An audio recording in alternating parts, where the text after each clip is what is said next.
بسم اللہ الرحمن الرحیم۔ السلام علیکم ورحمۃ اللہ۔ مکہ مکرمہ میں ایک عورت تھی، اس کو اپنے حسن پر بڑا ناز تھا۔ وہ ایک مرتبہ نہانے کے بعد کپڑے بدل کر اپنے بال سنوار رہی تھی، آئینے کے سامنے کھڑی تھی اور اپنے آپ پر بہت فریفتہ تھی کہ میں بہت حور پری ہوں۔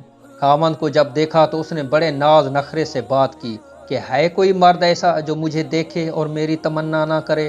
تو خاوند نے کہا، ہاں، عبید بن عمیر، یہ مسجد نبوی میں مدرس اور خطیب تھے۔ تو میاں بیوی کا تعلق عجیب سا ہوتا ہے۔ آگے سے کہنے لگی، تو دے دے مجھے اجازت، میں تجھے دکھاتی ہوں وہ پھسلتا کیسے ہے۔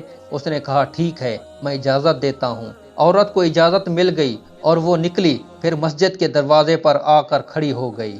اب جب مولانا عبید بن عمیر رحمۃ اللہ علیہ مسجد نبوی صلی اللہ علیہ وآلہ وسلم سے باہر نکلے تو عورت نے پہلے اس طریقے سے بات کہی جیسے کوئی مسئلہ پوچھنے کے لیے کھڑی ہو۔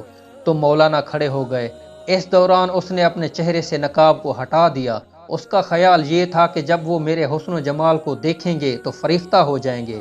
جیسے ہی اس نے ایسا کیا تو انہوں نے نظر ہٹا دی اور کہا، دیکھو، کیوں ایسے کام کے بارے میں سوچتی ہو جس سے تمہیں دنیا میں بھی ذلت ملے گی اور آخرت میں بھی ذلت ملے گی؟ اب یہ الفاظ ان کے منہ سے اتنے درد سے نکلے کہ وہ شرما گئی اور واپس آ گئی۔ شوہر نے پوچھا، کیا بنا؟ کہنے لگی، کیا مرد ہی نیک ہوتے ہیں؟ عورتیں نہیں نیک ہو سکتی؟ میں بھی نیک بنوں گی۔ اس کی زندگی بدل گئی۔ اس کے بعد روز وہ خاوند سے پوچھتی عشاء کے وقت کہ تمہیں میری ضرورت ہے؟ اگر کہتا ہاں تو وہ وقت خاوند کے ساتھ گزارتی، اور اگر وہ کہتا نہیں تو جبہ پہن لیتی اور ساری رات مصلے پر عبادت کرتی۔ اس کا خاوند کہا کرتا تھا، پتہ نہیں عبید بن عمیر نے ایک فقرہ بول کر میری بیوی کو نیک کیسے بنا دیا۔ حاصل کلام یہ کہ نیک اور کامل ایمان لوگوں سے ملنا بھی گناہگاروں کو راہ راست پہ لا سکتا ہے۔